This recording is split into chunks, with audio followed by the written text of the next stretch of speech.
Ibadah yang terbaik yang dapat kita lakukan dan menjadi amal ibadah yang diterima di sisi Allah Subhanahu wa taala. Sebagaimana dengan doa-doa kita semuanya yang senantiasa dipanjatkan kehadiran Allah, memohon agar ibadah dan seluruh amal soleh kita ini bagian dari amalan mutaqabbalan. Ma'asyiral muslimin, sidang Id rahimani wa rahimakumullah.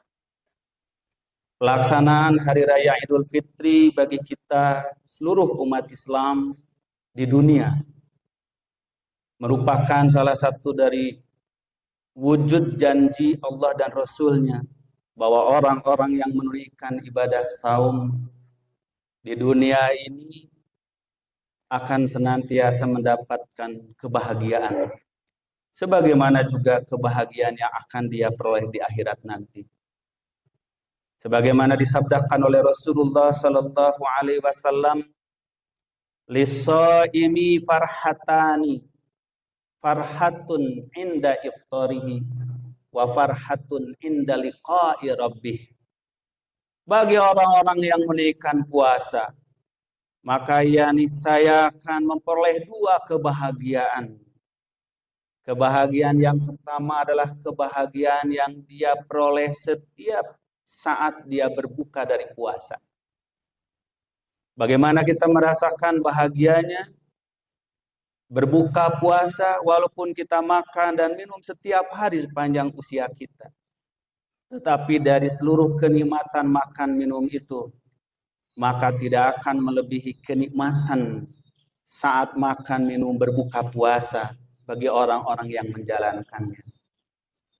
Bahkan bukan hanya orang-orang mukmin, orang-orang muslim yang menunaikan ibadah puasa menikmati kebahagiaan berbuka puasa itu. Tidak sedikit dari saudara-saudara kita yang non-muslim merasa iri, merasa tertarik dengan kebahagiaan orang-orang muslim di saat berbuka. Maka tidak heran banyak saudara kita dari kalangan non-muslim ikut berpartisipasi di dalam menyongsong berbuka puasa. Sehingga di agama apapun di luar Islam, mereka ikut melaksanakan yang disebut dengan kegiatan program takjil Ramadan. Padahal mereka non-muslim. Bahkan tidak sedikit di antara saudara kita non-muslim sengaja ikut merasakan seperti apa sih nikmatnya puasa.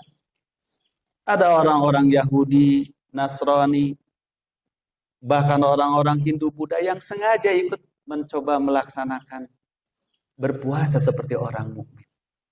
Inilah bahagia yang Allah berikan kepada orang-orang yang melaksanakan puasa di saat dia berbuka. Begitu pula di saat dia berbuka mengakhiri Ramadan, yaitu Idul Fitri.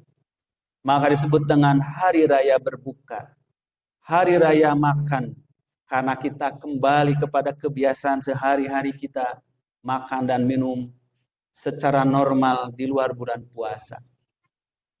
Namun ada kebahagiaan yang lebih penting, lebih hakiki daripada kebahagiaan yang kita raih di dunia ini. Di saat kita berbuka di setiap hari dan ketika kita berbuka di Idul Fitri, tetapi kebahagiaan yang lebih besar dari itu semua adalah inda liqa'i rabbih. Kebahagiaan ketika kita menghadap Allah Rabbul Alamin. Insya Allah kita semuanya orang-orang yang beriman meyakini akan berjumpa dengan Allah. Wa man kana yarju liqa'a rabbih falyamal amalan shalihan wa la yusyrik bi ibadati rabbih ahada. Maka siapa yang yakin akan berjumpa dengan Rabb-Nya pada hari kiamat, maka hendaklah dia senantiasa beribadah sebaik-baiknya kepada Allah dan jangan sekali-kali menyekutukan dia dengan apapun. Ma'asyiral muslimin, sidang Id rahimani wa rahimakumullah. Ramadan telah berlalu, maka setiap ibadah yang kita lakukan harus senantiasa dimuhasabah, harus senantiasa dievaluasi. Apakah yang kita lakukan itu sudah maksimal atau belum? Seandainya kita telah maksimal menjalani ibadah saum Ramadan tahun ini, maka kita bersyukur dan berazam, mudah-mudahan Allah berikan karunia pada kita usia panjang, sehingga di tahun depan kita dapat menunaikan kembali dengan lebih baik lagi dari ini. Tapi kalau kita termasuk orang-orang yang melalaikan ibadah saum Ramadan di tahun ini, maka kita pun lebih patut lagi memohon kepada Allah, dipanjangkan usia, diberikan kesempatan untuk menyongsong Ramadan tahun depan dengan sebaik-baiknya. Dan kita menyesali kelalaian kita di tahun ini.